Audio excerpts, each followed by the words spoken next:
We're live. Thank you, Connor. Good morning. This is a convening of the Massachusetts Gaming Commission.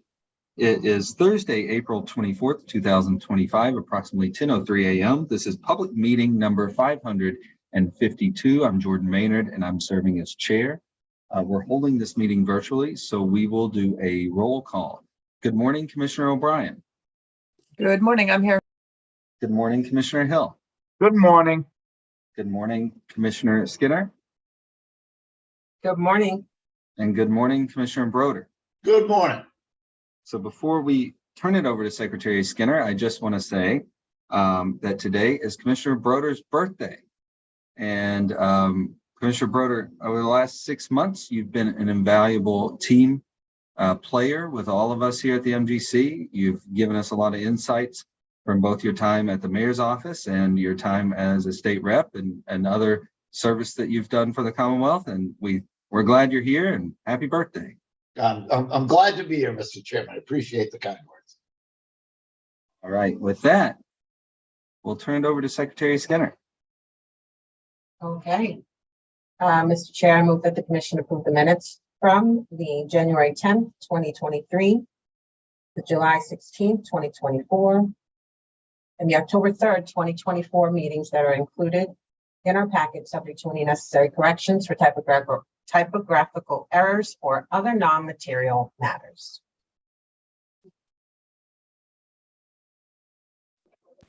Second.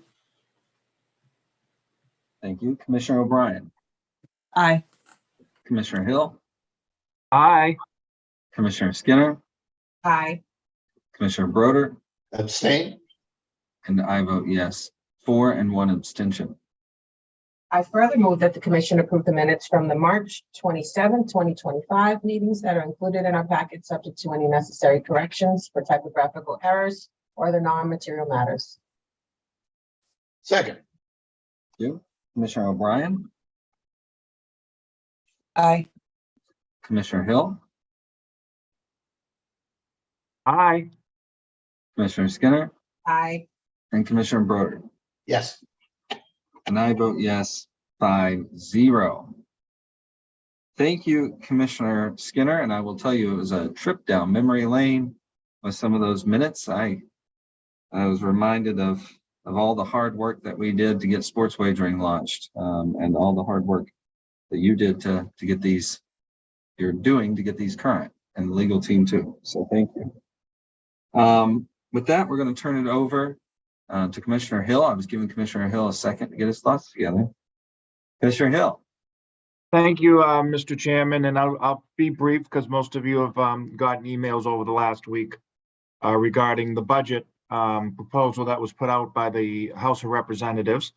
As many of you already know, and let me just get my notes here together. We have a couple of line item or a couple of items in the budget that affect the Mass Gaming Commission, one of them being line item 1050-0140, which is the payment to cities and towns for local racing tax revenue. And that line item was funded at the requested level of $922,824, which is great. We had hoped that would be the number, and it was. However, something that we all love and care about. Outside Section 64 of the House budget sets the distribution of the gaming revenue for FY26, or I should say proposed distribution of gaming revenues FY26. The concerning part for us is there is no distribution of funds to the Community Mitigation Fund. They do, however, level fund the Public Health Trust Fund and the Racehorse Development Fund. This is, again, like last year, proposed to be a one-year redistribution and does not permanently change Section 59 of Chapter 23K.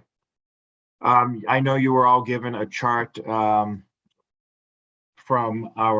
Derek and Grace showing where the monies would go. The money's in the Education Fund, the Gaming Economic Development, Transportation and Infrastructure, Mass Cultural Council, the Mass Tourism Fund. So, this obviously opens up a door for conversation that I think we're going to have as a commission, not today, because I think there's too much information that we need to go over the next couple of weeks. And as you know, Joe's on vacation and he should be part of these discussions. But I think, in light of what the House Ways and Means budget is proposing, that we need to look at a couple of things. One of them, spend down as much of what we have in the account as possible. The total request for FY26 is right around $25 million, which includes about $5 million in waivers. So should we, award the full amount of the request, there would be about $2.8 million left in the fund for next year. Should we keep the recommended amount of funding, which the guidelines targeted about $19 million in grant awards for FY26? If these were awarded without granting any waivers, there'd be about $8.8 million left for funding for FY27. And then, of course, a third option would be reduced funding for FY 2026. If the commission awards less than the anticipated $19 million in funding, there would be additional funding available for FY 2027. So these are all issues that I think we're going to need to talk about, Mr. Chairman, and through you to my fellow colleagues on the commission. When we have our next agenda setting meeting, I will request that we put this up for discussion. We are well through the process of going through the application. So I think it would be very timely that we have another discussion. As you know, a few months ago, we had put forth what we would like the division on CMF to do. But I think with the proposal, I think we need to have further discussions on what we as a commission would like to see for FY26. So, Mr. Chairman, a little longer than usual, my update, but very important, as this is a program that many of the cities and towns, surrounding our casinos have used over the years for mitigation. And, the writing on the wall, this is one person's opinion, writing's on the wall that this program may be coming to an end.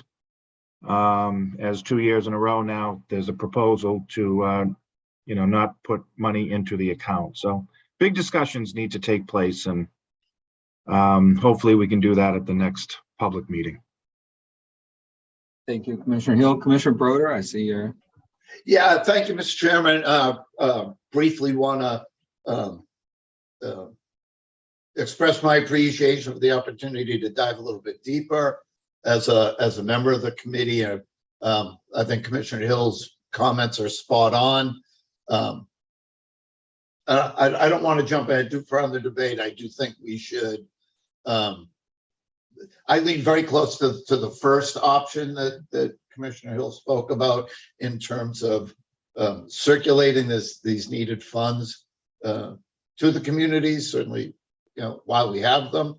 And, I think we will all, we do see the writing on the wall, but that doesn't mean we will not continue to advocate for additional funding in out years, and hope for the best on that front. But again, very much appreciate the perspective of Commissioner Hill and him sharing those thoughts. Thank you, Commissioner Broder. I guess I would say we're going to have to ready ourselves for a change no matter what, right? And so figuring out and digging into what that change looks like and what we want to do front and center is the communities, right? It's right in the title, the Community Mitigation Fund. So we got to put the communities first, no matter what we do, and this commission will do that. Anything else to add before we move on? All right. And we appreciate the legislature and the governor, and we know that it's always a tough job to do their job. And we have two former legislators sitting with me, so I know it's a tough job. All right. With that said, we all agreed to do a discussion of the process for the annual review of the executive director. I know that Commissioner O'Brien helped put that form together and kind of kicked us off. So, commissioners, we can start. Commissioner O'Brien, if you want to lay some groundwork or have any thoughts. Sure. So we do this annually. Like I said, gosh, 2020, 2021, maybe 21, Commissioner Stebbins and I were asked to update the form and the process. So what was distributed, mostly for Commissioner Broder's benefit, was the form that we've been using, the self-evaluation for the executive director, the form we then use. And just to walk you through the process that we've been following, because we have to be mindful of open meeting law and our requirements to do this conversation in public as well. So the process we follow is to give the executive director anywhere from 3-4 weeks, sometimes longer if vacations need, to pop in there, to do the self-evaluation, submitted to HR. HR then separates them, sends copies out to all of us individually. We then write our evaluations of the executive director. We submit them to HR. There is then an opportunity for each one of us to sit down one-on-one with the executive director and have, our one-on-one feedback. Traditionally, when we do this, you sort of get the evaluation to the employee shortly before you sit down. And so the recommended process is to either do the scheduling through HR or make sure HR knows when we're each going to sit down with ED Serpa. They then make sure that he would get our respective evaluations of him, have an opportunity to look at before we sit down and chat one-on-one. We then usually mark it up shortly after we've all had the opportunity to do that so that we can discuss publicly, our assessments of, what the last year has been, that we all agree on what the goals going forward, that we as a body of 5 want for the executive director. And then it usually rolls into either that day or the following time, compensation discussions, which also has to happen in public. And normally there is some level of looking at other commissions in the Commonwealth, other gaming entities across the nation to get a sense of all of that, COLAs that have been given out, all of that is then talked about publicly. So mostly to give Commissioner Broder the opportunity to look at the forms, see if there's anything in particular to, whether we want to revamp. I would suggest going with this format this year. We're just past the 1-year anniversary date for ED Serpa's time and tenure with us.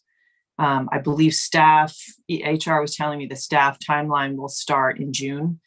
So this came up last meeting, why it's staggered. We usually try to have the executive director done so it's not something that's consuming his or her time during staff evaluations. This is a tight turnaround time potentially, but my understanding is I think ED Serpa is on top of this and that he was given a different form, has a sense of what's coming probably, and I believe has now been given the form that we use. So I don't want to put undue pressure on. We can certainly hear if this timeline doesn't work for him, but the proposed timeline would be that ED Serpa return the self-evaluation form back to HR on or about May 5th of this year, that from May 5th through the end of May, the commissioners would have the opportunity to look at those and draft our respective evaluations and submit those back to HR. We would then have time in May to set up the individual meetings with him, and that would queue up the public conversation for the end of June.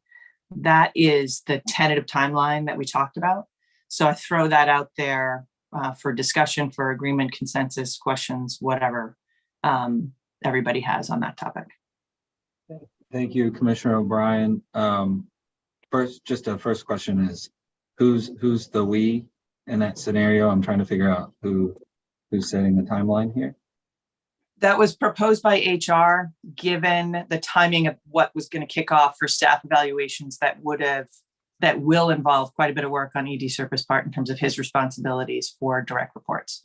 So the we would be HR kind of threw that out as a proposed timeline for then to us talk about today and figure out if we want to do that or something else.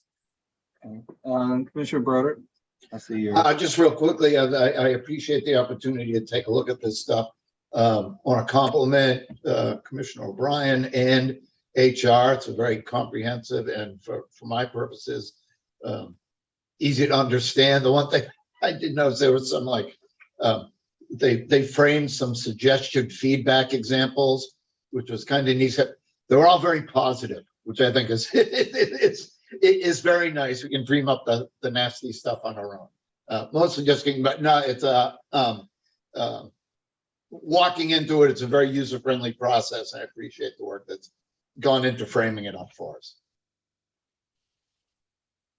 Thank you, Commissioner Broder. Commissioner Skinner.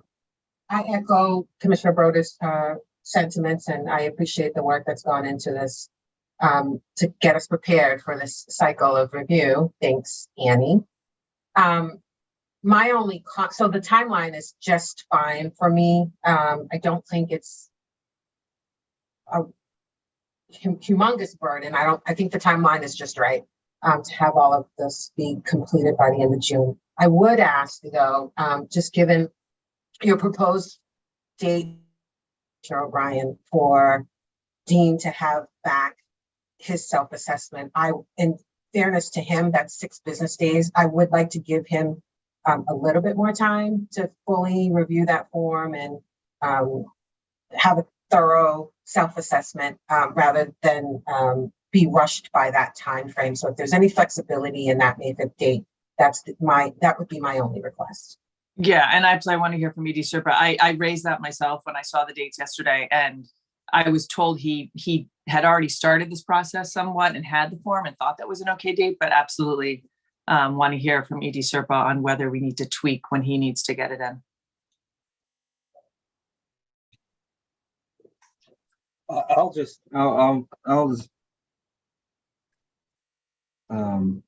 weigh in here. I just eventually, and maybe it's not this cycle, maybe it's next cycle, want to just, to me, if you're not a commissioner, everybody should be kind of like on level footing. That's how I would do it. I hear the reasoning, Commissioner O'Brien.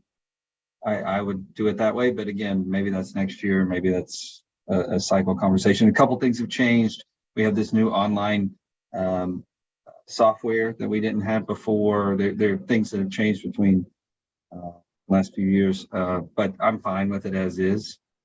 ED Serpa? Yeah, I'm comfortable with that timeline, and I appreciate everybody's focus and effort on the process. So I wouldn't want to bottleneck it. So I have no problem with that timeline.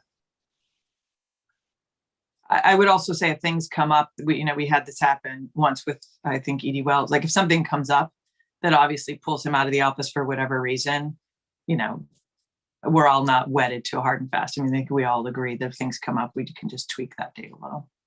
Yeah. I feel comfortable with it. So I'll make my honest effort to make sure we hit that date. Are we going to evaluate each other, commissioners? Or send them up to the appointing authorities? I've thought about that. All right. So anyways, who evaluates the evaluators, right? All right. I think we came to a consensus. Commissioner Hill, anything to add? All right. Anything else to add, commissioners? Thank you, Commissioner O'Brien and Annie and team for HR for putting this together. All right. We are now going to turn it over to the IEB, and for that, I believe we're going to go straight to Director O'Brien. Thank you, Chair. And if I might take a moment, this is Dave McKay's last public meeting before he departs MGC. I just wanted to acknowledge that he did start with MGC as a financial investigator in excuse me. And in 2022, licensing had the good fortune that he wanted to expand his skill set and come to work with us. He's not only helped to manage the day-to-day workings, he was instrumental in licensing efforts to help launch sports wagering. Personally, I am grateful in the time that he's spent helping to onboard me, including my answering my incessant questions about tax forms and other financial processes. He's going to be sorely missed, and I want to offer my deep thanks on behalf of the licensing division. But with that, I will turn it over to Dave, and he has a couple of service level registration exemption requests. Well, first off, can everyone hear me okay? Great. I'd hate to botch my last commission appearance. So glad we got the technical difficulties out of the way. But thank you, Kara. That was greatly appreciated, and I appreciate all of the kind words from both yourself as well as from everyone else. Commissioners included who have popped by across the past week or so since I gave the announcement, to also express kind words and things of that nature. It's been a wonderful 6 years, and grateful for all of the opportunities and the partnerships, both internal at MGC as well as with our casino and vendor partners, and now sports wagering partners as well. So been privileged to learn a lot, see a lot. As Kara said, I was there when we opened up Encore, so I was here for sports wagering launching. So a lot of unique experiences that I'll be grateful to take with me from here on out. So anecdotes aside, as Kara mentioned, we have 2 service employee registration requests before you today from Encore Boston Harbor. I believe Kara Henson, the Director of Talent Acquisition, may be on the call. I'm just doing a quick scan. I'm not sure if I'm seeing her. I know she mentioned she was going to try and be present, but just in case, wanted to acknowledge her as well. So this request is being made under the statutory provisions enacted in 2017 that authorizes the commission to exempt certain job positions from the Massachusetts 23K registration requirements. These documents associated with the request have been provided in your packets. As Kara mentioned, we have 2 positions. The first one is titled Offsite Warehouse Driver Attendant. This position is largely involved with handling goods and storage of the goods and inventory that flow through the warehouse but are ultimately intended for the Encore property. This role also is responsible for operating a large transport truck or other company vehicles associated with the transport of the aforementioned goods. The second position before you is titled Offsite Warehouse Receiving Attendant. This position is just strictly responsible for the storage and handling of the goods that are going to the warehouse, but again, are ultimately intended for the property. The intent behind adding these positions is to provide additional support to the offsite warehouse and the licensee, Encore Boston Harbor, amongst the various certifications you'll see on the exemption form, clearly indicated that these employees will not be receiving, handling, or transporting gaming-related equipment. I also wanted to highlight the commission previously exempted a similar position to these 2, titled Attendant Warehouse. Moreover, the supervisor position that these 2 will report to has also already been exempted by the commission. Again, as you'll see before you, the licensee has responded in the negative to all criteria identified on the gaming licensee exemption form.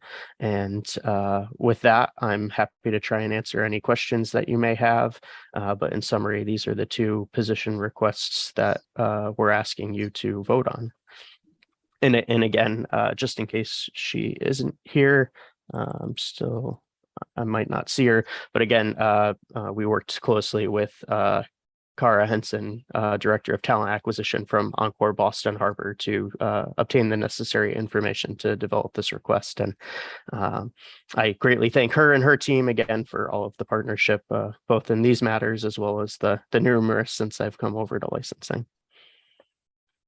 All right, Dave, I want to say some really nice stuff about you, but first I want to make sure and give my fellow commissioners an opportunity to do the same thing. But first, anything on the business front, commissioners, on the actual matters brought before us? I'm seeing Commissioner Hill. Mr. Chairman, I just, with a presentation that Dave just put forth and the fact that we've already exempted similar employees, I don't see why we would not allow these 2 to move forward. So do we have a motion? If you would like to do the business part first, I do have a motion. I move that pursuant to 205 CMR 134.031B, the commission exempt the positions of off-site warehouse driver attendant and off-site warehouse receiving attendant within the warehouse department at Encore Boston Harbor from the service employee registration requirements as outlined in the commissioner's packet and discussed here today. Second. Thank you. Commissioner O'Brien, Aye. Commissioner Hill, Aye. Commissioner Skinner, Aye. Commissioner Broder, Yes. and I vote yes 5-0. All right, that's the business front. And Kara teed this up and Dave did too. Commissioners, anything to add? Mr. Chairman, I went down and visited Dave the other day to share my thoughts with him on how I feel about him leaving the commission. So I'll just say, Dave, I wish you the best of luck. I feel like, I know you've been here 6 years and I've been here probably about half of that, but in that short little time, you've started your family with all of us here at the Mass Gaming Commission. You've started your life together with your wife, and we're all hoping you the very best as you move forward in your new endeavor, but you're going to be missed here at the Mass Gaming. Your smile, for those who don't know publicly, his cubicle is one of the first that you see when you go down into the license department. So you always poke your head in and there's always a big smile there whenever you do. And he's always willing to sit there and chat, which I love, as you all know. So I will miss our little chats, but more importantly, I wish you the very best and I wish your family the best.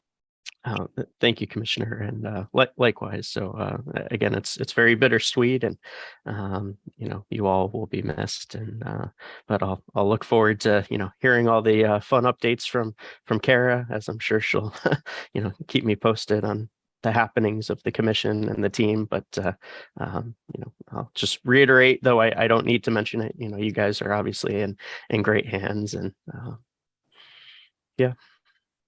Thank you. Commissioner O'Brien, Commissioner Skinner, I see your mute button is off. But just, I was, trailing behind Commissioner Hill when he went down to say the personal goodbyes. So I did say my personal goodbyes last week. And just to say a public thank you, Dave, for all that you've done over the last 6+ years you've been here. And wish you the best of luck, in what sounds like a really great move for you personally and professionally. And then given where you're going professionally, we may see you at conferences, et cetera. So it might not be, goodbye for now might be a better way of saying it. Yeah. So best wishes to you and your family.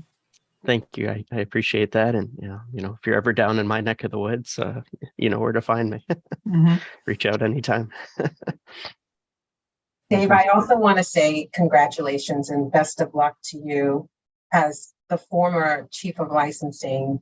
I wish I had gotten the opportunity to work right alongside with you as my licensing manager. I know you have a history here at MGC prior to you joining the licensing division. I remember talking with you very early on about your goals for joining that division. And wow, look at you today. And I'm very pleased that you have made a difference in the licensing division. And once again, appreciate your great work on behalf of the agency, on behalf of the division itself, and on behalf of all of our external partners, the casinos, the sports wagering operators, and our vendors. So job well done. And again, best of luck to you and your family. Thank you, Commissioner. I really appreciate it. Commissioner Broder. Yeah, barely got to know you, right, during a brief intersection. But I do want to say, because I think it's, you've had multiple roles, and what that ultimately means is for 6+ years, you've been serving the people of the Commonwealth. And that is tremendous. No matter what your role is, the fact that you've given that service and you left the place better than you found it is tremendous. And again, like I didn't know the part about you starting your family here. That's amazing. But honestly, don't forget about us here for sure. And best of luck in all your future endeavors. Thank you. I appreciate that. And I'm sorry we were passing ships, but anytime you want to catch up, again, you know where to find me. I I get to steal Brad Hill's line. Most of the good stuff's already been used. I'm going last, but I will say, Dave, what really heartens me is the fact that you're continuing on in this business and doing it in a different way. And it shows that, you know, although we're a young agency and we're a young industry, regulated industry, that the folks can gather the information they need to better themselves here, grow here, and then go do other things with it. And that's such a heartening thing. And the fact that you're still going to be around, as Commissioner O'Brien said, we may run into you. It's good stuff. And by the way, that phone goes two ways. If you need anything from us, call us, let us know. We're happy to help, and hate to lose you to another state, but that's okay. We're glad that we had this time with you, Dave. Well, thank you. I appreciate that. And, you know, whether it's 10 years, 20 years, you know, you never know where life will take you. But, you know, I won't rule out, you know, perhaps being able to find my way back to the Commonwealth in some capacity, you know, once I'm in a different stage of life. So, but Well, thank you again for all of the kind words. And it's been a pleasure to work with each and every one of you. Thank you. With that, anything else? That's it. So human beings are not perfect, and I'm reminded that I skipped over our executive director and his update, and that's on me. So with that, Edie Serpa and Mark Vanderlinden, you're so close. I saw you hit that button there. Edie Serpa. Yes, thank you, Mr. Chair, and it'll be very brief and no mind at all on the oversight. I just wanted to remind everybody listening today, and then remind each of the commissioners that next week, as you know, we'll be holding the public hearing as part of the Plain Ridge Park Casino Category 2 license renewal process. And that hearing is taking place in person next Thursday, May 1st at the Plainville Town Hall. And as you know, the purpose of the hearing is to give you all the opportunity to gather information and gauge public sentiment relative to the renewal application. And our team has done outreach to stakeholders in the surrounding communities, businesses, and the public. We also are still accepting written comment via the MGC comments@massgaming.gov email account. And we'll take those up until May 8th. And all of that information will be collected and provided to you and be available during the meeting. So I just wanted to remind everybody that was happening next week. That's a good reminder, and we look forward to being down at PPC for this important purpose. And any questions, commissioners, for ED Serpa on that regard? All right. So now that we took care of item number 4, let's go back to item number 7. And for that, we're going to turn it over to Director Mark Vanderlinden. Good morning. Good morning. Good morning, Chair. Good morning, Commissioners. Dave, I wish you all the best in your endeavors. We have a couple items this morning. First, just an update on the voluntary self-exclusion program, and followed by our GameSense quarterly update. So first, the update on the voluntary self-exclusion program. Today, Long Ban and I will walk you through this, but I also want to give a shout out to Judy Young, who helped pull together some of the data for this. She's been great, a great resource for it. Let's see. Can I share my screen? Would that be all right? Okay.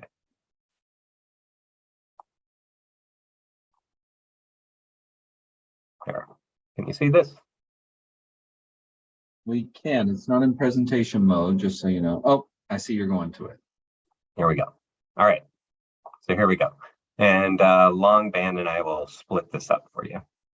So, all right. So first, some background. So the Gaming Commission has been directed by statute 23K section 45 for casino side and 23N section 13 on the sports wagering side to establish a list of self-excluded persons. From that, we have two regulations, one pertaining to casinos and one pertaining to sports wagering that provide governing procedures and protocols relative to the list of self-excluded persons. The voluntary self-exclusion program is one way to help people who wish to abstain or control their gambling for any number of reasons. And I think it's worth recognizing that we see this largely as a stepping stone towards additional help that people may wish to pursue in order to address gambling issues in their lives. There are people, though, that this is the first and only step, and I'll share some findings from an evaluation that would say, yes, even this is an important first step for folks. And we say for any number of reasons that a person may enroll in the program. While we recognize that a vast majority of people who enroll in the program have experienced a significant amount of harm in their lives related to their gambling, there are other reasons that people may wish to enroll in the program as well. The voluntary self-exclusion program is an agreement between the individual, the Mass Gaming Commission, and licensees to help keep that individual from gambling and or sports wagering for a designated period of time. And the way that I've always described this is for people who recognize at a very important time in their life that they lack that internal control to regulate their gambling. This is that external control to help them with that. So just some overview of key elements of what's included in the program. So we have two regulations. Individuals can enroll either for casinos, for sports wagering, or both. And it would prohibit them from the gaming area or logging into a sports wagering account. It extends also to marketing, to rewards programs, and to complementary services that may be offered related to a player account that they would have. Depending on the operator, it may also extend to other properties or properties that they have. So violations, as you will see, occasionally happen for persons who violate that voluntary self-exclusion agreement. They cannot collect any winnings or recover any losses. There are cases where casino operators may issue a no trespass order following a violation. This is not required by statute or by regulation, but it's a decision by the property how to manage that. We want to emphasize that this is not the exclusion program. This is a voluntary self-exclusion program that individuals who sign up are doing so freely, knowingly, and voluntarily, that they're not under pressure, receiving pressure to sign up from other individuals in their lives, that this is their decision to do so. We take a step through the enrollment process to make sure that this is the case. We also want to make sure that when an individual is signing up for this program, that they aren't under the influences of any substances which may cloud their judgment in doing so. There are multiple durations of the voluntary self-exclusion program: 1 year, 3 years, or 5 years. A lifetime enrollment is an option after completing 6 months. Question is, why don't we offer a lifetime exclusion from the get-go? We recognize that this is a really big decision, and that people, when signing up for the program, are doing so at a point in time where they may wish to pursue the longest term possible, but after reflection may wish a shorter term. And so guided by evidence when we set this program up, and guided by that logic, we require that a shorter term be completed first. Regardless of what the term is, it's irrevocable.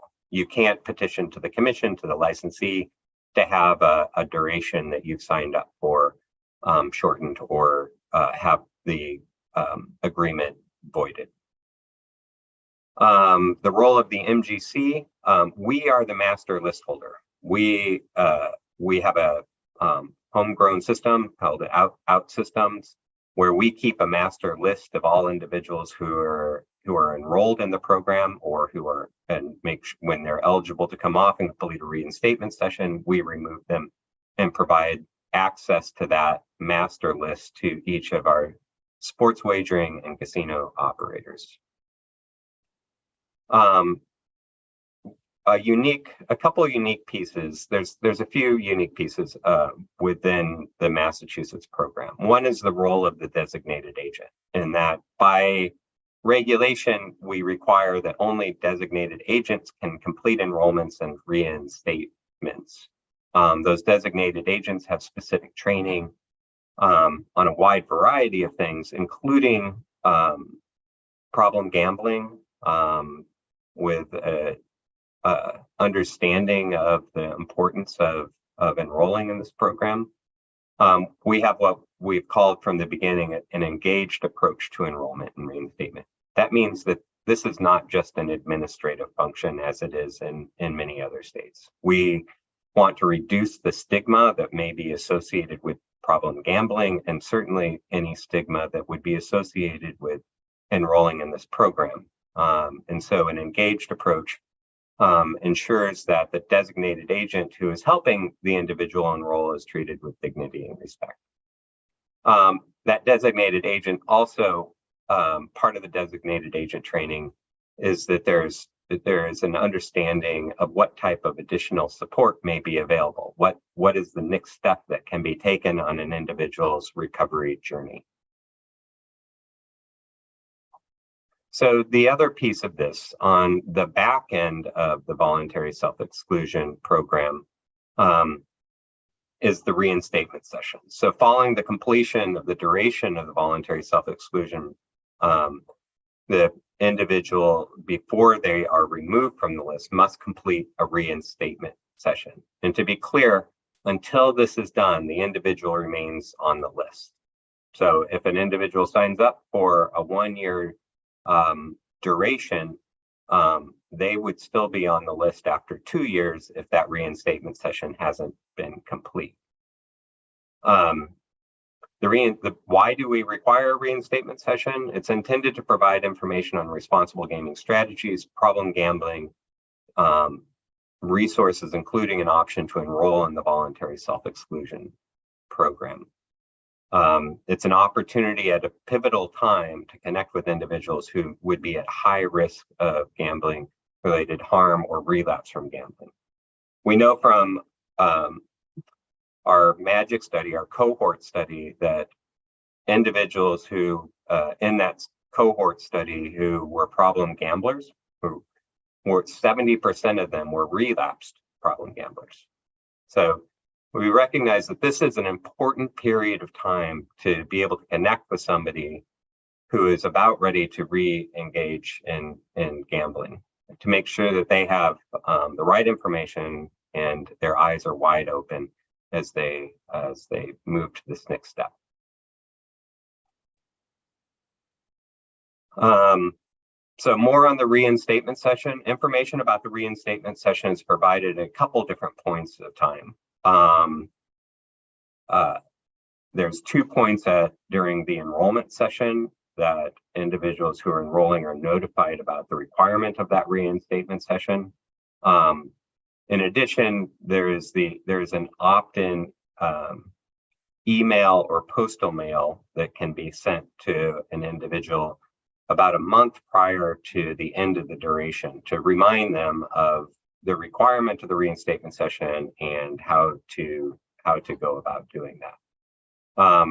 We offer a reinstatement session either in person at any GameSense information center located inside of the casino, or remotely initiated by phone or live chat at gamesensema.com. Persons who complete the reinstatement session receive a confirmation VSE removal certificate following the completion of that session. I also just want to make it clear, the reinstatement session isn't a screening. It isn't an assessment to determine yes or no should an individual come off of the list. It is really intended to be educational and informational.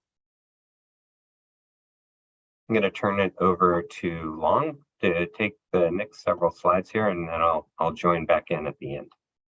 Thank you. Long. Thank you, Director Vanderlinden. Good morning, Chair and Commissioners. So today I'm going to talk about the materials that is provided during the enrollment session.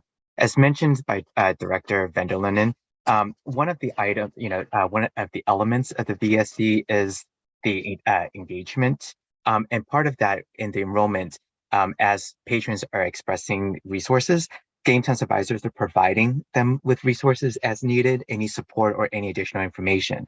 Once the VSE enrollment is completed, the patron is offered a signed copy of their enrollment. And along with that, we provided a couple additional resources. One of them is a palm card with resources and information about the VSE and the reinstatement session, just to highlight what are the terms of the VSE program. And then we also provide them with a business card with the reinstatement eligibility date. So just, it's a nice little business card that they could put in a wallet. So it reminds them of their eligibility to do the reinstatement. Next slide. Now I'm going to sort of look at the data, look at the overall. So here's a graph of the VSE enrollment since the beginning of June 2015. If you can look at it, it has gone up dramatically. When we started in 2015 to March of 2025, we have a total of 2,793 unique enrollments. Out of that, and the numbers is going to be different, but I'll explain. Total gaming, we have about 2,600, and sports wagering is 867. If you add the two numbers, it's going to be greater. And we recognize that because we offer gaming and some folks can enroll in both. So the numbers might include folks who are enrolling in both gaming and sports wagering. Hence, the unique is just showing who is unique and those who are just enrolling. Out of the number, we have 998 that just completed the reinstatement session. Like I mentioned, if you look at the graph, towards December 2022 and 2023, there's a spike. So we really want to dive in, and sort of the next couple slides, I really want to focus on the fiscal year 2023, 2024, and the first quarter of 2025. So here we look at, we wanted to sort of look at the engagements. So from 2023 to March of 2025, you can sort of break it down. 2023, we had a total of 860 VSE engagements. Engagements are, folks who either enrolled or reinstated. Out of the 860, about 29% or 248 completed a reinstatement. So about 1/3, and about 71% or 2/3 enrolled in 2023. In 2024, we saw that there's a increase of 1,064 VSE engagements. And again, roughly about 1/3, 283 completed a reinstatement, and about 781 or 2/3 enrolled. Looking at the first 3 months of this year, we see that there's 298 VSE engagements, and about 32% or 94 individuals completed reinstatement, and about 204 did enrollment. And so now I'm going to sort of talk, and this is the data we got from IAB, sort of looking at enrollees, identifying the gaming floor. So this is all the folks who are VSE'd on the gaming floor. And in 2023, we saw that there were 140 VSE on the gaming floor.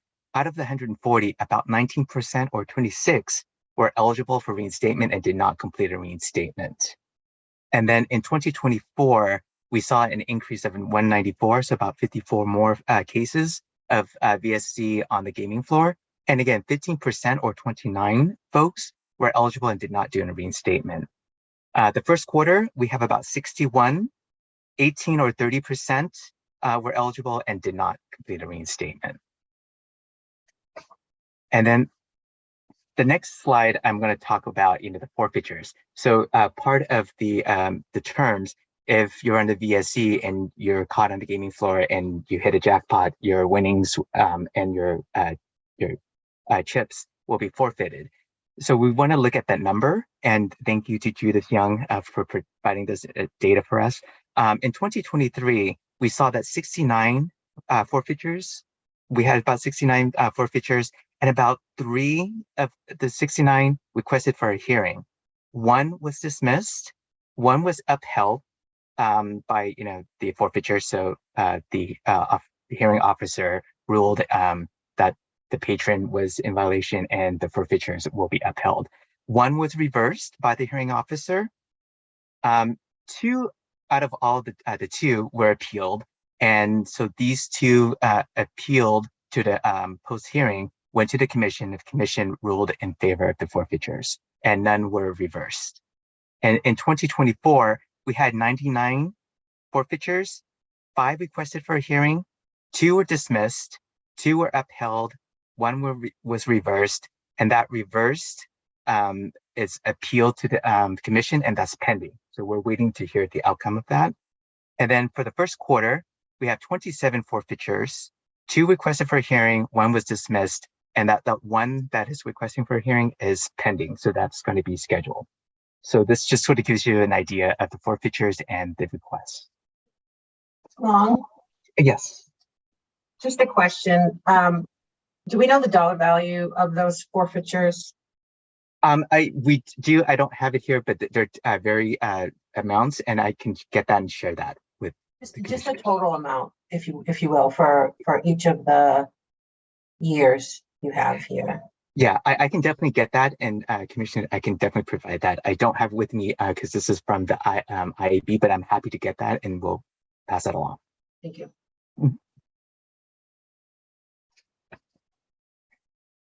Great, thank you, Long. That was excellent. Like with any of our responsible gaming initiatives, including voluntary self-exclusion, evaluation is important.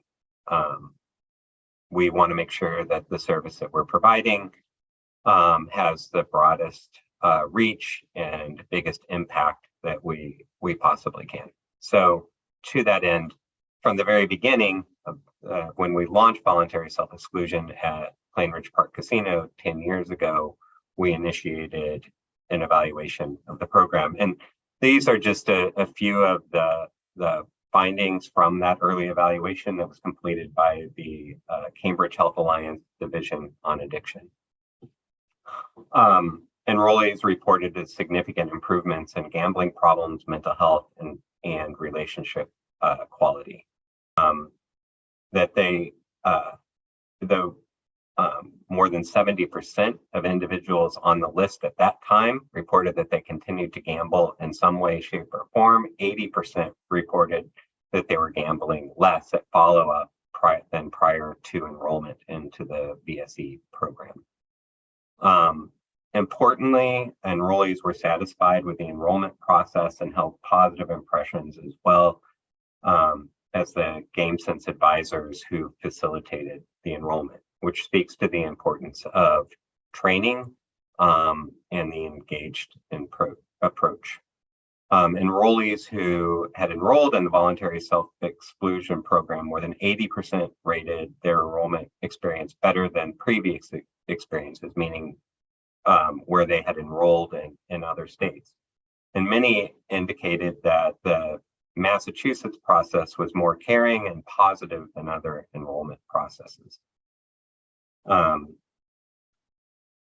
Also speaking to the importance of the designated agent and this process, 40% of those who enrolled completed the follow-up interview indicated that enrollment process influenced them to access additional help and resources. 40% is good, and I think that it's something that we'll continue to monitor in the next evaluation of the program that I'll talk about here in just a second. 3/4 of those enrollees who completed the follow-up interview reported that they've signed up for voluntary self-exclusion programs in other states. And I put this in bold because I really wanted to make the point that people are really trying to protect themselves, and one protection is enrollment in the voluntary self-exclusion program. But we live in a really tight New England region where gambling opportunities are available now in more states. And the way that people have to do this protection is to go from state to state in order to enroll. And we've talked about engaging or participating in a national or even regional voluntary self-exclusion program. We continue to look at our options for this, but I think that this data point is a good reminder of how we can do better in serving individuals who have a gambling problem and are trying to access help. And that ongoing commitment to evaluation now extends as the commission, as part of the FY25 research agenda, approved an evaluation of the program. A lot has changed since the last report in 2018, not least of which is the introduction of sports wagering and our decision to offer 2 types of exclusion for sports wagering, casino, or both.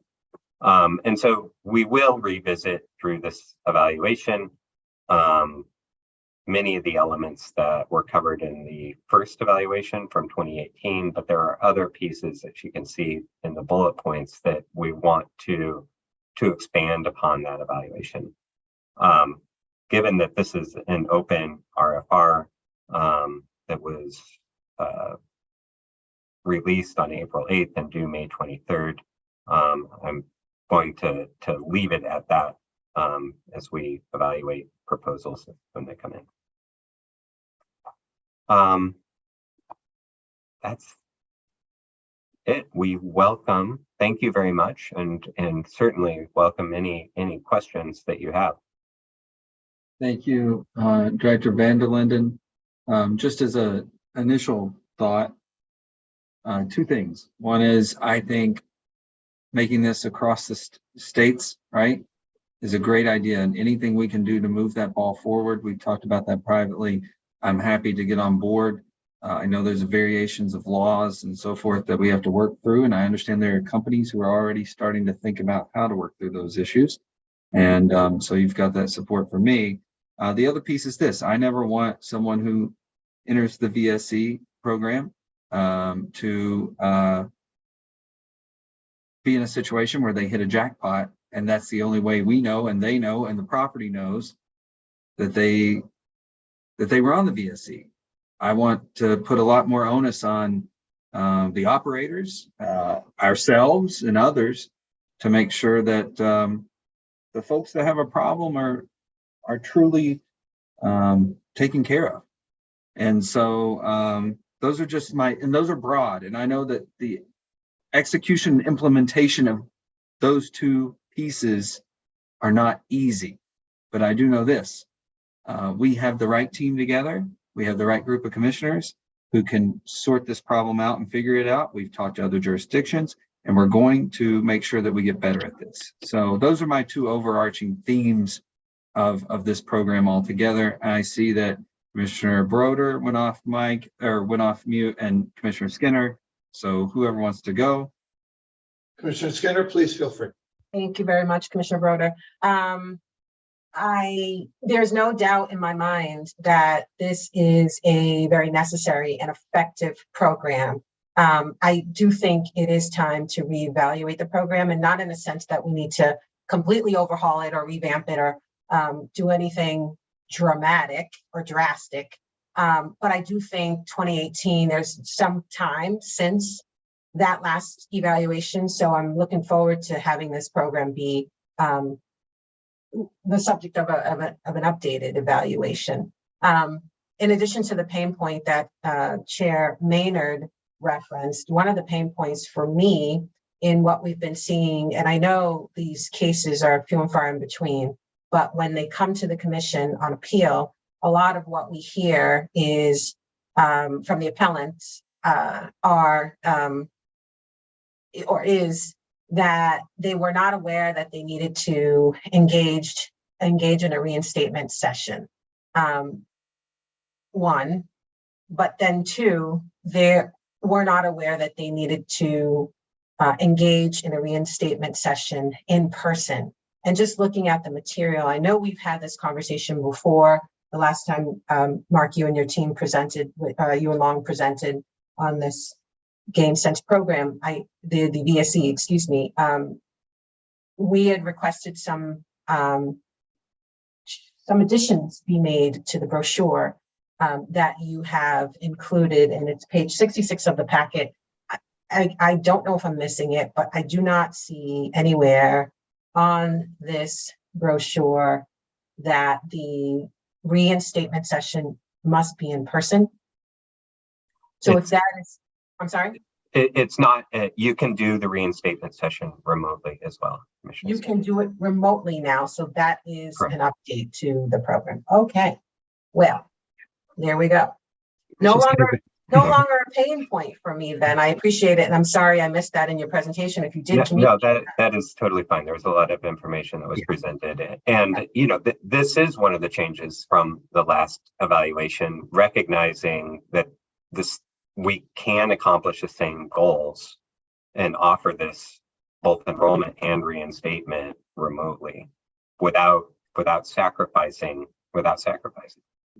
I'm happy to hear. I'm happy to hear that for one. I mean, particularly given, I mean, Mark, you and I talked about this directly, where there's no, not to minimize the importance and effectiveness of this reinstatement session, but where there's no real clinical evaluation in terms of, is this person ready to come off? Should they come off?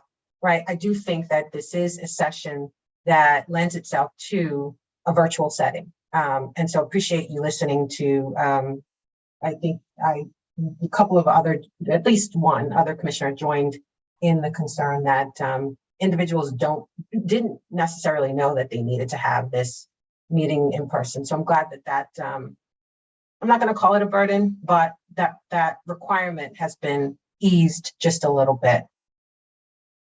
And Commissioner Skinner, if I may, so yes, we like Director Vendelin mentioned, we did offer it also at the same time because of COVID. So that sort of we moved a lot of things to allow folks to do remotely. So that was one of the enhancement. The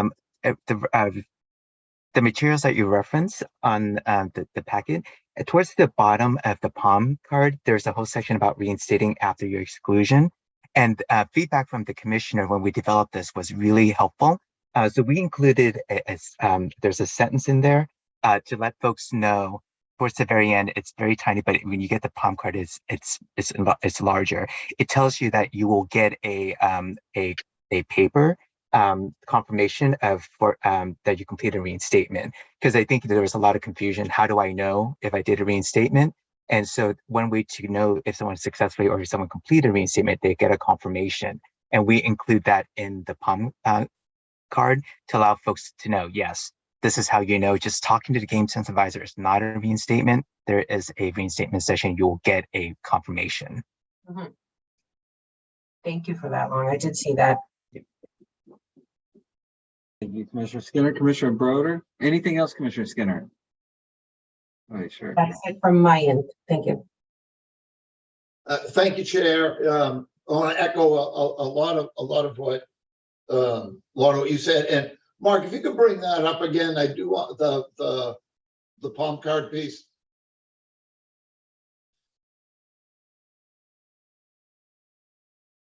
Tremendous thing. So I know, like, there's a lot of forms, a lot of paperwork. The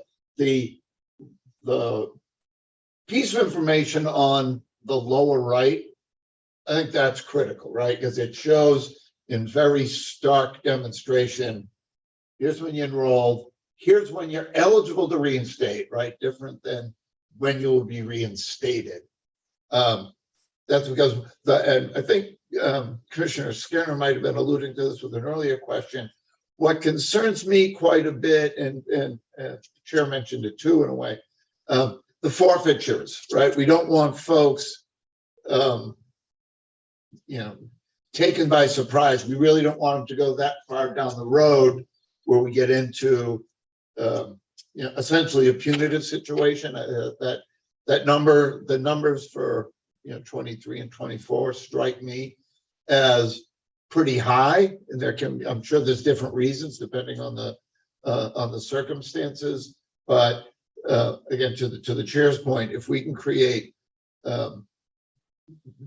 better interventions, perhaps in other ways, so that folks don't get to that point, or there's a reminder about their the obligations that they've agreed to, other than that, if you're someone, if you've been out, if you commit to a 5-year exclusion, that might not stick. The details of that, right, might not stick in your mind. 1 year, sure, but you get into a 3 or 5 year, particularly when it is possible to have a communication breakdown, that can lead to unfortunate circumstances. I don't have a perfect answer for that. I wonder if a more regular outreach. So you've done this. We're going to get back in touch briefly in 6 months or a year to remind you and check in. Mhm.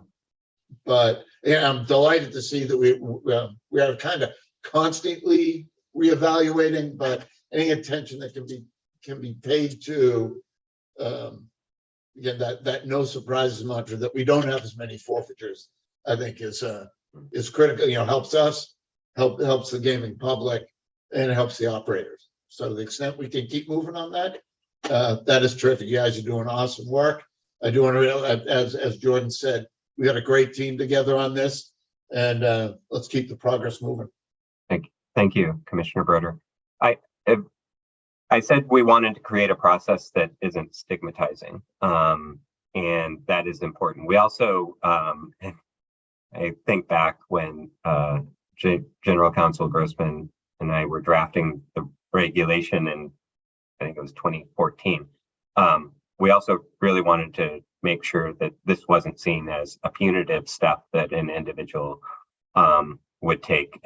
And so to that end, we want to avoid situations to the greatest extent possible that would avoid putting people in this situation.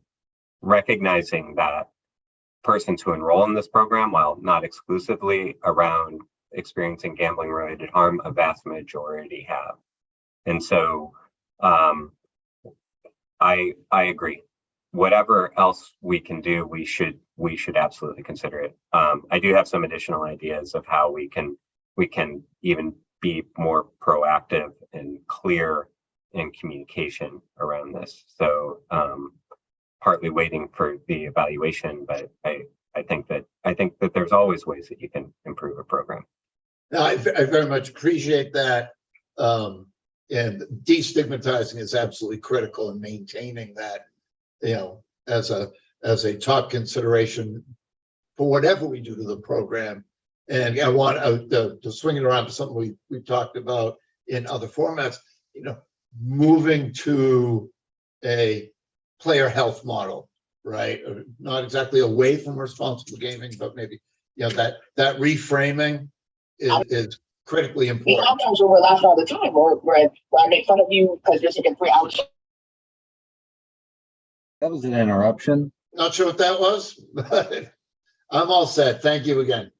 Thank you. It's like the Oscars playing off Commissioner Broder there.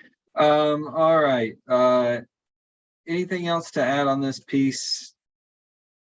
I joked Commissioner Broder that a couple years ago that we could put a palm card that says, "You will lose your money if you don't do the reinstatement." Reinstatement session, just a giant card, and that would probably move a lot of people to make sure they were following the steps. It's a balancing act. It's a balancing act. We want people who need the program to engage with the program, but we also want people who want to come off the program to do so in a way that's the correct way. So again, I know Mark Vanderlinden and Long and their teams, they're going to figure this out. We're going to figure it out. Great. All right. All Here, right. just to add, I want to make sure that we add to this conversation the fact that there is another aspect of the forfeiture discussion that we've asked the IEB to review, in that, oftentimes individuals can be on the gaming floor over several hours, and sometimes over multiple days, right, during a span of time. To the point that you made, Chair Maynard, earlier, we don't want to understand that these individuals never should have been on the gaming floor when they hit a jackpot and have their funds forfeited. So I'm also looking forward to having the IEB come before us to discuss, ways that we can better tighten up the casino processes relative to that. Yes. Agreed. Commissioner Skinner. Wholly agreed. All right. Okay. We're going to stick with you, Director Van der Linden, and your Excellent. team.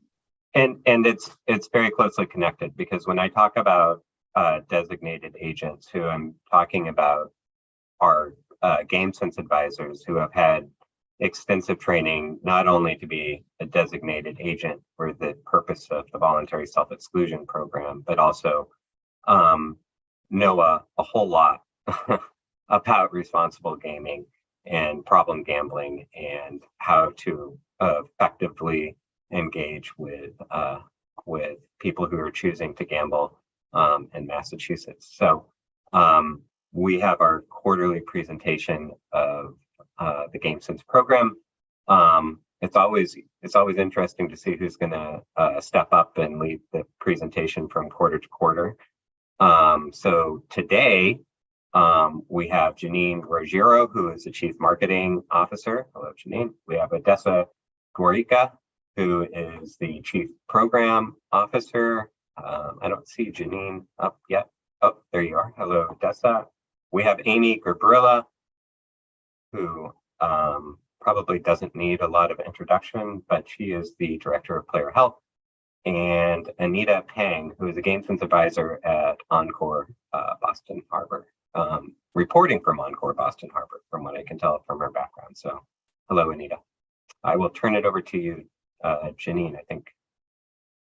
All right, thank you so much, and happy to be here. Thank you, commissioners. I'll go ahead and share my screen.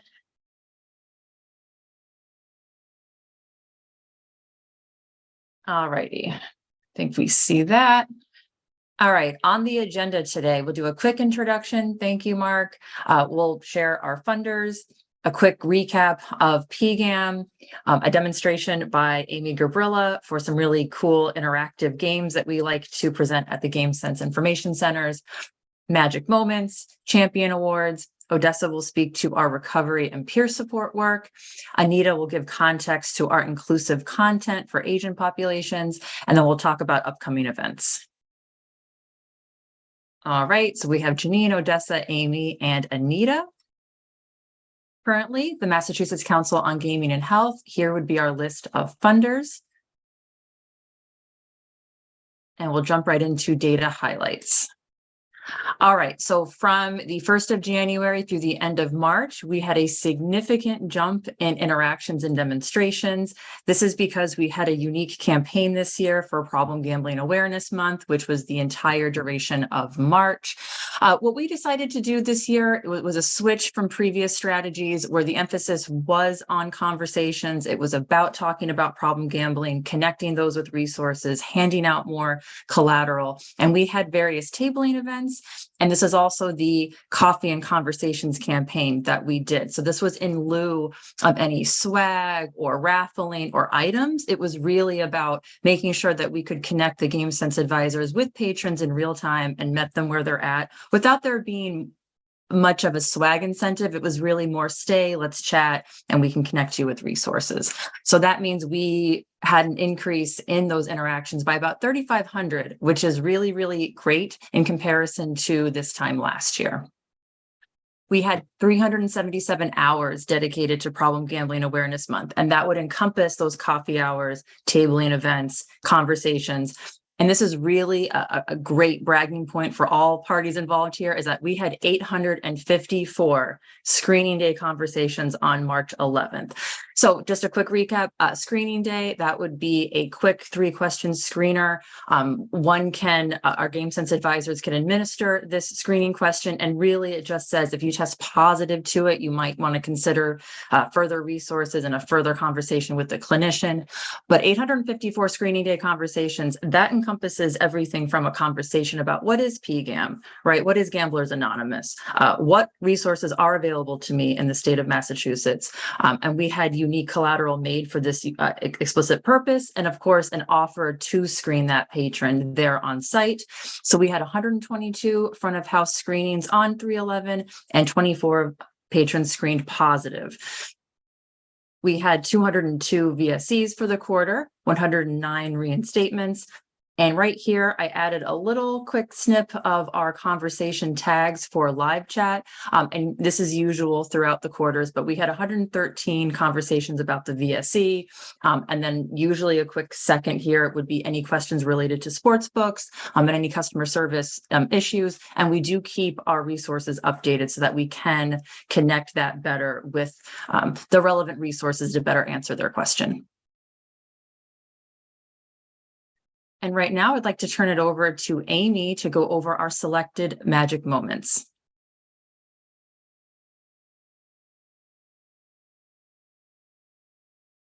There we go. Good morning, everybody. As always, a pleasure to be here with you. And happy birthday, Commissioner Broder. I see you're turning 35 again this year, just like me. Fantastic. Keep it young, if not in the body and the mind. So I'm quickly gonna, and this is one of my favorite things to talk about my GameSense peers, is our magic moments. And there's just always so many to pick from. But you know, we did select 3 for the quarter. So I'm gonna go over those with you guys quickly. So our first one comes from Joe Lynn, who happens to be the GameSense manager out of Plainridge Park. And basically, Joe was able to interact with a PPC team member who was a little bit concerned about her gambling. She was making a lot of visits to the Rhode Island casino specifically, and was starting to become a little bit concerned about that frequency. You know, things had changed for her a little bit.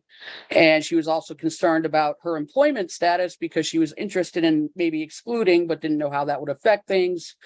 So Joe spent the time in really being compassionate with her, as well as finding out the exact details of the exclusion process in Rhode Island. So, you know, she got her all the relevant information to set her on that path, should she choose to do that. You know, assured her that her job was not in jeopardy if she did an exclusion in Rhode Island or in Massachusetts, quite frankly, and just made sure she felt comfortable with everything. About a week later, you know, the employee came back and let her know that she had successfully enrolled, and she felt so great about it, like a weight had been lifted, and that she really, really appreciated her giving her that support, you know, for not a Massachusetts VSE, for an out of state thing that she wanted to, you know, take care of. And, you know, to Mark's point and Long, you know, GameSense isn't just there to help people with the Mass VSE. Of course, that's our big, but we are going to try to connect patrons in this New England tight-knit area with any, you know, exclusions of various states or any resources that they need. So kudos to Joe there. Ashley Ryan, who is a GameSense advisor out of MGM Springfield, did a remote VSE that came from live chat with an older gentleman, and he had done a previous and had completed that reinstatement that we talked about and removed himself from the list successfully. And then he just started to notice that, you know, some things were happening again. Some of those old habits that he had hoped, you know, weren't going to come up again. Some of those harms were happening again, which is why he jumped on live chat, because he remembered very vividly from that reinstatement session that he did with an advisor that, listen, if you see any of this stuff popping up again, you can come back to us. We can talk. We can help you out. You can re-enroll at any time. He remembered that, and that's why he jumped on live chat. They ended up talking on Zoom for over an hour about everything from addiction and the harm that he was facing as well, all through life, all the way up to everything. And he was super happy to be re-enrolled. It was very easy. He really appreciated, the heartfelt conversation that they had. And again, this speaks back to Mark talking about that connection, right? And he, that reinstatement session that we're talking about, was what made him remember, I know they told me if I need to do this again, I can. So kudos there as well. And our last magic moment for the quarter is GSA Sean Ziegler, also out of MGM. He was speaking to a couple at our counter, our awesome counter over at MGM. And we had a quiz up, and he had asked them if they wanted to participate in the quiz and get entered into the raffle. It happened to be the Black History Month quiz that we had up at the time. And they answered a couple questions. Sean was kind of ready to be like, okay, I can sign you up for the raffle now. And this couple said, wait, are there more questions? Like, this is awesome. We're having a good time. Like, we're enjoying this information. Some of it we didn't know. We also attach GameSense facts to that have to deal with, gambling literacy usually, or RG. So they wanted to complete the whole quiz, which I'm not going to lie, you guys, doesn't happen that often. We're lucky if we get a minute with these guys, right? So the fact that these folks wanted to complete the whole thing, which they did, and then they got signed up for the raffle, and they told Sean that they were going to stop by every time they come now. They're going to stop by and see what we have available, what quiz or game we're doing.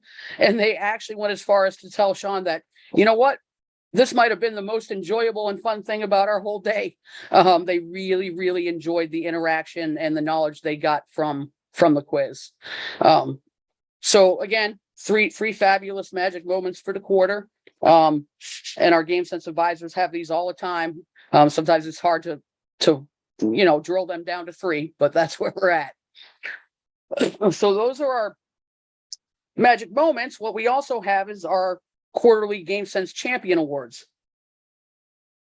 And these are also awesome. So these honor casino staff at all 3 of the different properties that kind of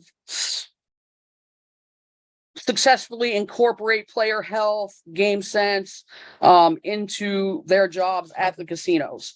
People that stand out with really understanding and caring about that and helping GameSense function every day. Where did we go? Did I hit that, or did somebody else do that? Am I going back to Encore, or am I starting at MGM? I would just start in order. I'd go to MGM. Okay, I can do that. All right, so we have 3 awesome Champion Award winners this quarter at MGM. First, Veronica Borges, who's at food and beverage. All right. Veronica, and I know because I was there for one of these days, just played a key role in making sure that our PGAM coffee break and conversation campaign went smoothly. Jumped in without hesitation, making sure we had everything we needed, supplies if we needed refills, making sure everything was on time and delivered quickly. Really went the extra mile to make sure that everything ran smoothly for us with this campaign so that we could focus on our primary job of engaging with guests during PGAM. So appreciate that so much. To kind of go hand in hand with Veronica is Anthony Vasquez, who's also food and beverage. And he was kind of like the runaround guy. So same thing during our PGAM campaign, the coffee break in conversations, he was basically on call. He was there within a minute if we said we ran out of decaf. All right, we never ran out of decaf. I'm not going to lie. I'm not sure we gave away any decaf. But if we ran away out of something, he was there, whether it was stirs, whether it was coffee. Maybe you don't strike me as a decaf kind of person. No. I don't think there's a lot of them in the casino, quite frankly. That's why I don't think we ran out of decaf. But he was awesome. Literally there every second we needed him for anything. And we just couldn't, again, have pulled this whole thing off in the manner that we wanted to, with the focus on the patrons without the help of those 2 folks from beverage. And lastly, at MGM, we have Naomi Ortiz, who actually works at the Roasted Bean, which is kind of right next to us if you guys are old GameSense Center space. And they're busy all the time, right? But Naomi still was able to, without hesitation, step in and help us translate for a Spanish-speaking guest, who we just couldn't at that time communicate with, weren't sure what he needed. This did not end up having to do anything with VSC or problem gambling, or RG, but she stepped right in to make sure that that guest was assisted properly. When they came to us, we were able to properly connect him with her in a timely manner, and she stepped up to the plate and was able to take care of the questions that guest had and their concerns. So thank you to all the MGM folks for always stepping up and helping and collaborate with GameSense and make our jobs easier. PPC champion awards for this quarter. Brittany Cormier, we had a lot of food and beverage people this quarter. So food and beverage as well. Brittany from PPC. So Brittany had actually found herself in a difficult situation with a guest at Slice, which is one of the restaurants at PPC. This guest was distressed about their gambling, distressed about their losses, and actually mentioned, not wanting to live anymore because of this distress. And even though that conversation is uncomfortable, and as many times I've had it, it's always uncomfortable, it's scary. Brittany had actually just gone through our QPR training with advisor Mark Leandros at PPC. For those of you who don't know, that is a suicide training, basically how to recognize that, how to engage in those conversations, what to do, how to direct somebody in those situations. So she had just gone through that. And as soon as this happened, she just reverted right back to that training, and very quickly and very successfully was able to involve her manager and get this guest, the help with the appropriate folks that they needed in that very difficult situation. So again, this is one of those examples of loving the idea that a GameSense training and working directly with casino staff allowed that, again, very difficult situation to play out in the way it was supposed to. Brittany. Next, we have Amy Silva from PPC, who I have known Amy for 10 years. As if you guys don't know, I started out in open GameSense at PPC in 2015, known her for a very long time. Awesome human. And she, this quarter, took the initiative to seek a little bit of guidance on how to handle calls from distressed patrons. So when security is answering those phones, answering calls from distressed patrons, especially ones that are worried about loved ones gambling in the casino. So loved ones reaching out for help. They just weren't sure about it. And she wanted to collaborate with GameSense, about how to handle those situations. And because of that, we ended up developing kind of scripting and advice for PPC dispatch, making sure that those sensitive situations are handled with care. And again, just her dedication to caring about player health and understanding the type of phone calls that they might get, and that maybe staff needed a little bit of help and how to handle that is just awesome to show that care and knowing that they can reach out to GameSense for that collaboration. So that's our PPC folks.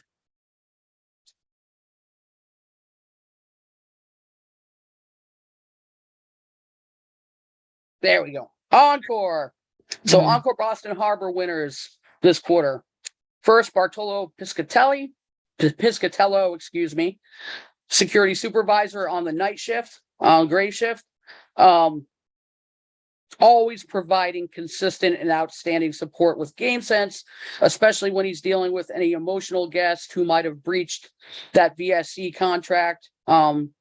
So one of the folks that maybe got caught on the floor, like we were talking about earlier in the presentation with Long, his guidance, he's attentive, he's genuine, he cares about the patrons. His demeanor is calm and compassionate, and bringing them over to us, in dealing with those difficult situations. He balances his professionalism with empathy, which can be hard with security, quite frankly, in a casino. And he really is an asset to the GameSense team and the GameSense program. Next for Encore, we have Pat Toomey in HR. I have also known Pat for 10 years. She was a security supervisor at PPC when we opened up together. So know Pat. Pat is awesome, enthusiastic. She makes me look like I'm a narcoleptic. I mean, it's like, honestly, Pat is amazing. So much enthusiasm. And she really, really, over the 10 years of working with GameSense, really knows the program, really is passionate about player health, passionate about talking to people about their gambling. So again, deep understanding of the program and just genuinely cares for the well-being of others and really embodies the spirit of GameSense. And last but not least, from Encore, we have Doug Williams, who's the Vice President of Operations. A lot of the GameSense staff actually know Dougie from other casinos, from being in the business. And Doug, essentially one day, there was a player, a young player, a high limit player that, was struggling. And, Doug recommended personally that they speak with us, which they did.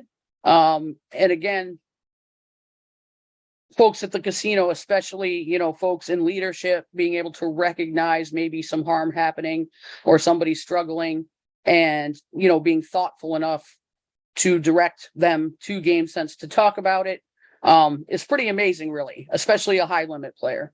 So the fact that an exec was like, okay, listen, I'm seeing this, get some great people you can talk to.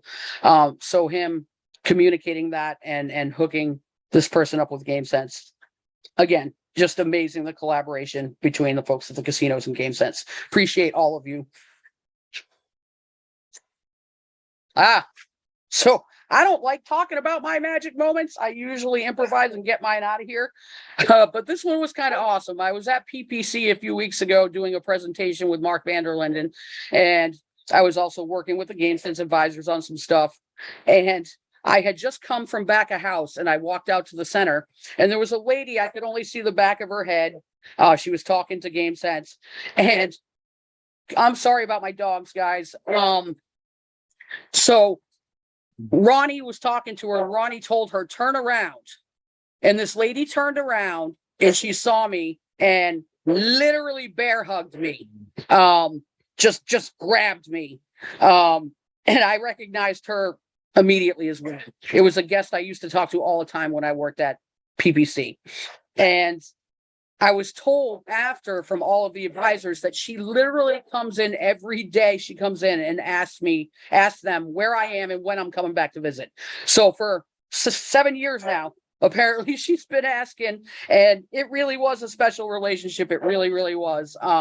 So it just made me happy. I'm a crier, almost made me cry.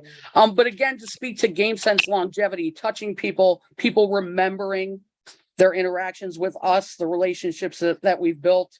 I won't tell you what she said when she saw me because it's a little expletive, but let's just say it was fun and she was very happy. I was as well, made me feel good. So I just wanted to throw that little moment of mine in. And I apologize for the coon hound to anybody who had to hear that. Thank you, Amy. That was wonderful. All right, so we'll do a quick recap of Problem Gambling Awareness Month. Just a quick recap, because I believe our last quarterly report, we went over the creative assets in the plan for March. So we had all 3 retail casinos participate. MGM was incredibly supportive of the coffee campaign. They had the most hours and events, and they staffed with a lot of coffee. We supplied the cups. We had ceramic mugs as a gift. We had the toppers. We had different collaterals, but they were very supportive with their food and beverage team. Encore also allowed us to do 2 front of house tabling events where their catering team set up a very beautiful spread of coffee, which was really much appreciated because it was right there on the floor. And then PPC, they wouldn't allow the coffee, but they did donate some snacks to go to our tabling event, which was very much appreciated. So the same concept of a conversation with GameSense was still achieved. And then I did work with Long to create an invitational email for sportsbook players with the operators, and we did offer a screening moment for them as well. Here are some pictures from PGAM. So this here is at MGM where you can see the PGAM ribbon right here. There's also a QR code on the other side, which links to a page on the GameSense website for additional resources. Right here in the middle is for Encore. This was one of the tabling events. On screening day, we actually had a guest with us, Casa Esperanza. They were there to join, not from a clinical aspect, but they were there to provide resources and to talk about what they offered, which we thought was fitting for screening day. And those conversations were really good as well, because again, more to talk about, more awareness for GameSense and what we offer. So that was a slam dunk. And here's an example of the collateral. So Encore, we went really heavy with the promotional activities here. We had a placement in their rewards email, so targeted to their rated players, reminding them that we had a screening day event, reminding them of coffee. We also had the screens that go around in a carousel. It was fitted to that. We put it up on social media. So this was really, as much as I could get my hands on their channels, I was able to give them collateral to promote these events. And here, I'm just, again, a recap is that we actually came up with, I think I glossed over this, but the collateral is everything from resources in the state of Massachusetts that somebody could take with them from the tabling event, but we also came up with a brand new game, which was really interactive. In fact, we used it at the MGC Lunch and Learn in March. Recovery support, increased digital efforts. So this was really, really helpful. MGM, same thing. They allowed us to give them social media collateral. They could post on their organic social media, again, for more awareness. They also gave us access to more of their TV screens, which was very much appreciated. And then for radio ads, this is something I did a little different. I did put out radio ads for the screening day opportunity for March 11th, directed to GameSense at Encore. And then for the entire month of March, also did a Springfield PSA for MGM, inviting patrons to visit us at the center for coffee. And then earned media, this was great. Again, Springfield was very involved in this. Again, they have a close relationship with MGM, but here's Amy being interviewed by the local press. Again, generating awareness for what it is we do at GameSense, but also the impact of screening day and really promoting and generating awareness for problem gambling. Here would be our MGC Lunch and Learn we did on the 19th of March. So there's me and Amy. This is significant here. A lot of the activities we do at the GameSense Information Center, we have digital tools, pop-up quizzes, we have raffles, but this was a really good idea. I have to give credit to Amy, where something that's kind of bold and in your face, interactive, you can't miss it. It kind of takes somebody away from the screen. I personally look forward to designing more of these games. On a board here, I do think it lends itself to organic conversations, and it's not so I don't want to say contrived, but I feel like the tangible aspect of actually matching a concept up with the learning materials, the learning objectives, I do think it makes a difference. And this was very well received.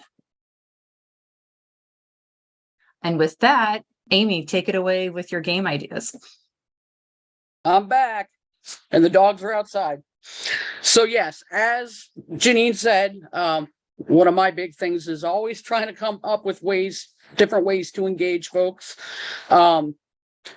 So at the Lunch and Learn, for those of you that were there, she just mentioned the PGAM pairs game, which we are actually spinning into all kinds of other different, specific things, whether one's gambling literacy, one might be problem gambling only, one might be, so we're going to kind of expand that and create many different boards as far as that goes.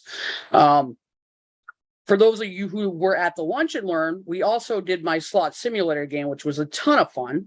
And basically this mimics a slot machine, essentially.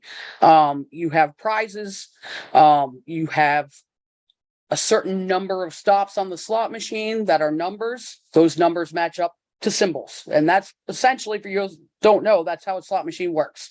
Your random number generator is going to come up with a number. That number is attached to a symbol. That's what's going to be displayed on the board. If all your symbols match up for a win, they do. If they don't, they don't. So I had created this as a 60-sided dice game way back in the day, which was very popular. We're going to reinvent this a little bit. We're in the process of it now into a 20-sided dice game. So a little bit more manageable, but showing the same concepts. You see the pay chart right there. And this is really cool because we can do it with these awesome, huge foam 20-sided die.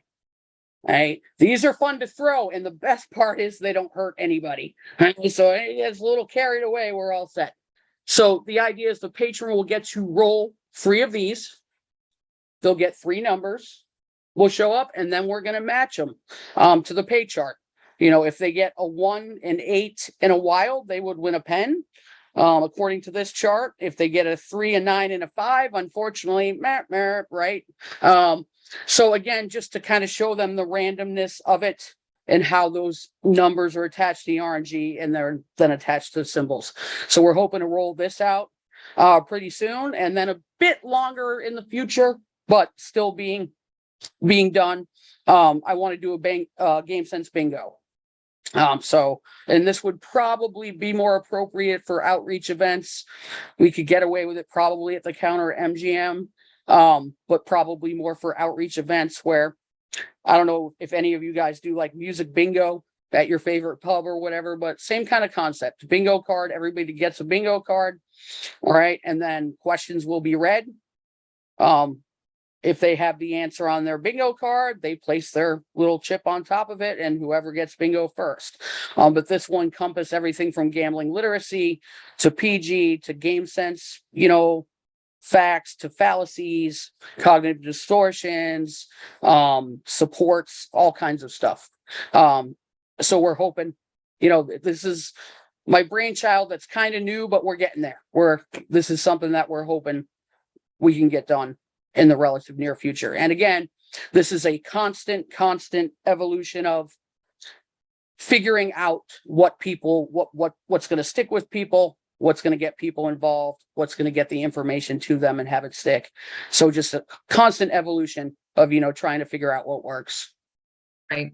I also want to say this is clearly just a mock-up. We're very much still designing it, getting the dimensions. I'd move the BINGO in different places, but it's good to remember that these concepts, we want the guests to leave with specific information, and bingo is a great way for them to retain the information. So more to come, but it's very exciting.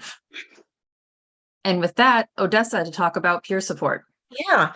So I was just thinking when Amy was talking about how we have these GameSense advisors, and then when we're able to identify people experiencing harm, right, then there's the voluntary self-exclusion, and then they get this really warm handoff, if they're willing, to a peer support specialist.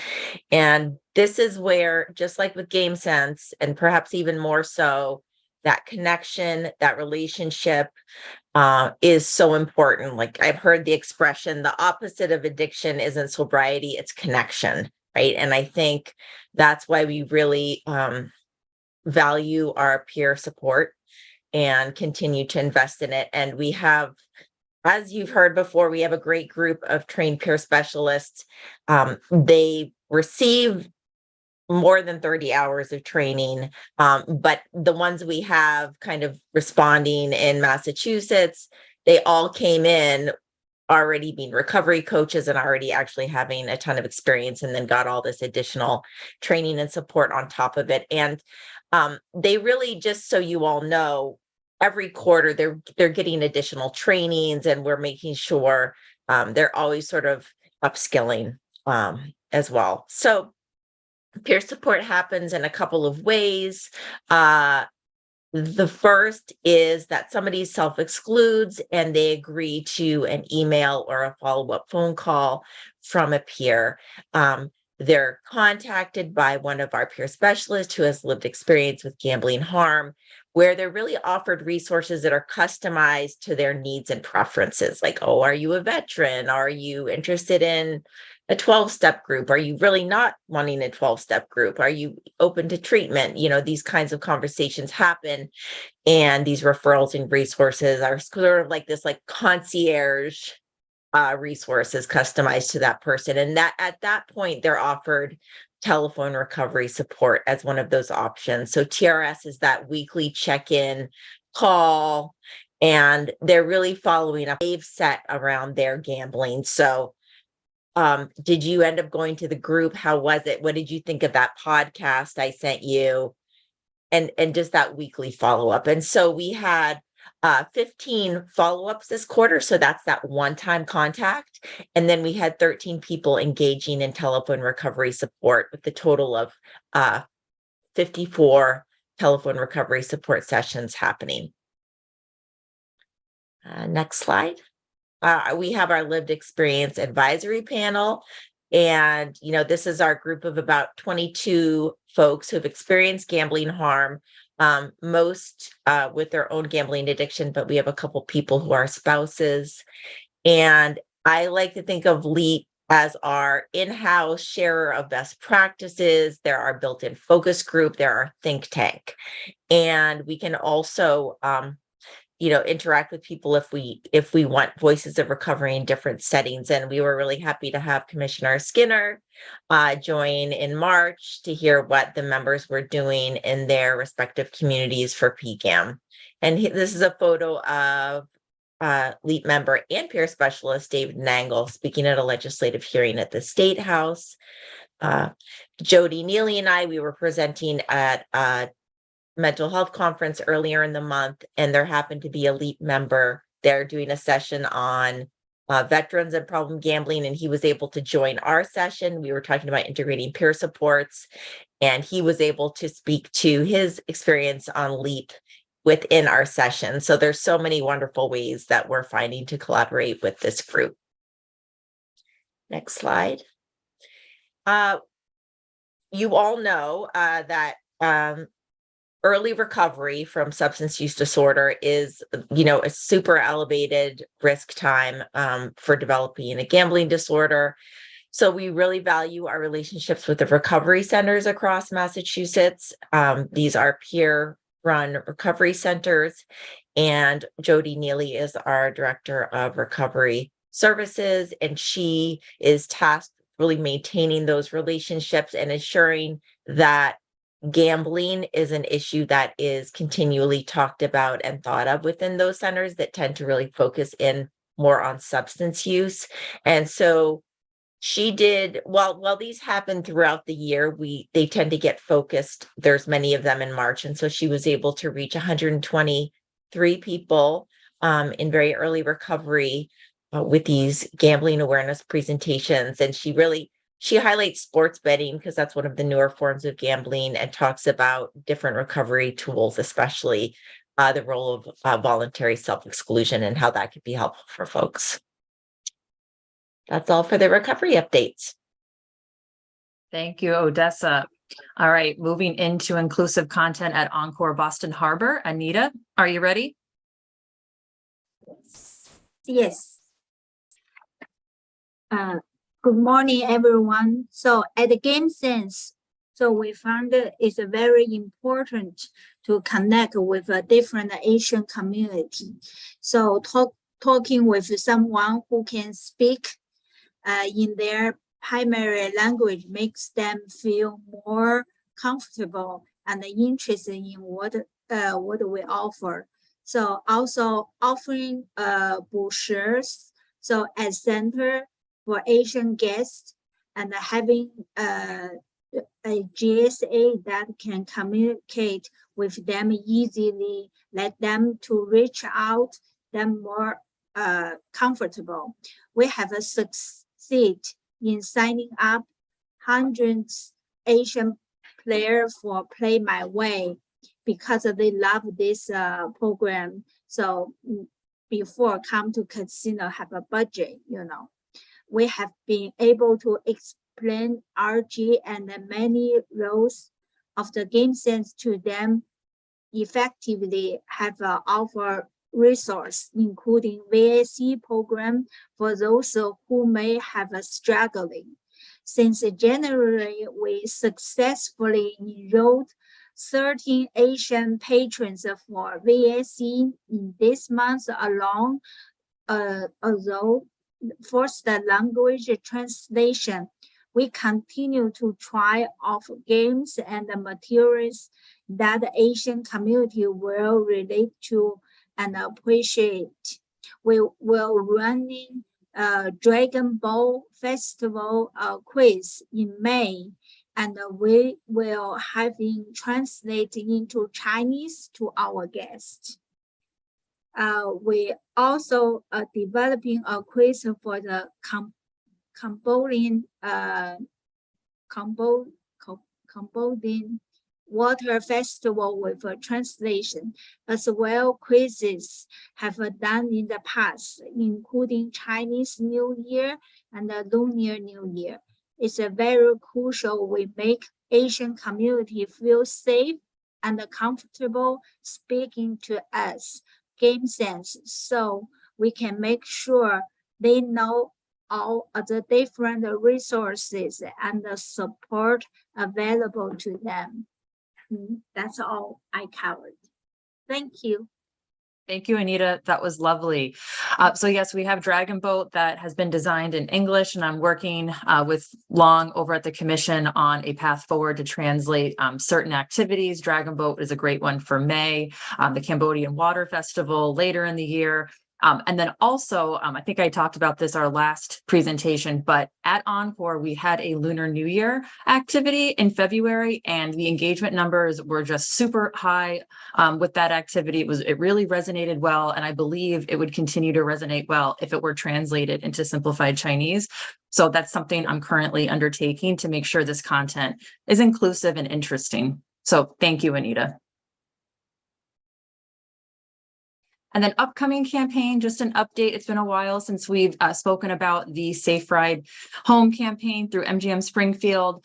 So they owned the grant. I believe it was funded by the Community Mitigation Fund and then the council here. I'm working with the design and promotion and media buys of the campaign. So that's everything from external communications like billboard, more ads, social media, definitely radio because they're very engaged in the Springfield market. And then taking those messages for the GameSense Information Center, making sure that we are promoting best practices when a patron, we are connecting it from not only to dissuade drinking and driving, but to provide solutions to explain how it connects to gambling, how it could lower inhibitions. And we really want to inform patrons so they can make the best decisions for themselves. So very thoughtful content for internal trainings. And we have worked with Daniel over at MGM. I know his staff has taken the tips training. He's offered that to our GameSense advisors as well. So I'm hoping all of these pieces can come together so that we can get this campaign off the ground in May, hopefully latest June 1st. Right now it's sitting with the city of Springfield to approve my artwork, but once that's approved, it'll go through the proper channels. And I believe MGC will also get a say, but I'm confident that everyone will be happy with this and we'll proceed. All right, I'd like to open it up to any questions. Thank you, Janine. Can we pull that down so we can all see each other? Yes. Thank you. I appreciate it. Okay, I hope I know how to, there we go. There we go. It happens. Commissioners, a lot of good information. I know Commissioner Skinner got a question or two in there. Any questions? Mr. Chairman, I don't have any questions, but I want to thank the GameSense folks for coming before us once again. And this was a great presentation, as it always is. Amy, you always make me laugh. Thank you for that. You're so good.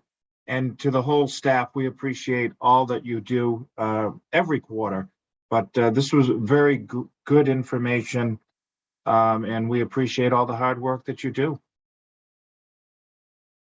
Thank you, commissioners. Thank you. I'll note, Amy went over those GameSense awardees, and I get the distinct pleasure of getting read in on those folks and going through their stories. And I will just say all of them are deserving, but I had a hard time getting through Brittany's. And when I was writing her card, I had to toss that card 2 or 3 times and rewrite it because it's so moving to think of someone dealing with someone at their weakest moment and getting past that. I think, Amy, you said uncomfortableness, and it really, really moved me. So I want to say that on the record. And thank you, Anita, Dessa, Janine, Amy, all the folks who joined us here on this. We appreciate it. All right. Director Vanderlinden, anything else to add?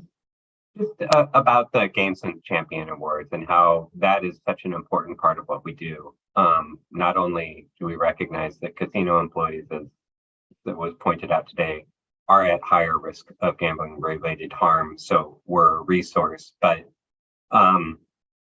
you know, the GameSense team is relatively small compared to the total number of employees at a casino. And so the more that we can do in order to bring them along as ambassadors for GameSense, to promote responsible gaming, the better we are. And I was struck this time, but I think it's every time, just it's not a slot tech. It's not a cocktail waitress that's interfacing directly with a patron that we're thinking about. It's a wide range of people at a casino. They all have an investment in this. And it's really great to see when people that you wouldn't expect to stand up and really advocate and promote this program for the betterment of the patrons at the casino, when we see them do that. And so thanks to Amy, to the GameSense team for fostering those relationships and making sure that we get as many ambassadors as we possibly can.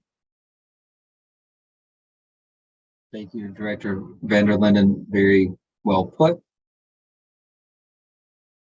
With that, Thank you very much. Anything else? Thank you. Commissioners, we're now at number 8. Do we have any commissioner updates? Do we have any other business that we didn't discuss? All right. Do we have a motion to adjourn? So moved.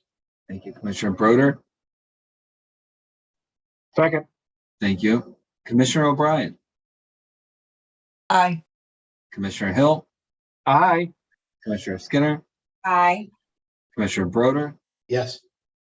And I vote yes, 5-0. Happy birthday, Commissioner Broder. All right, everyone have a good one.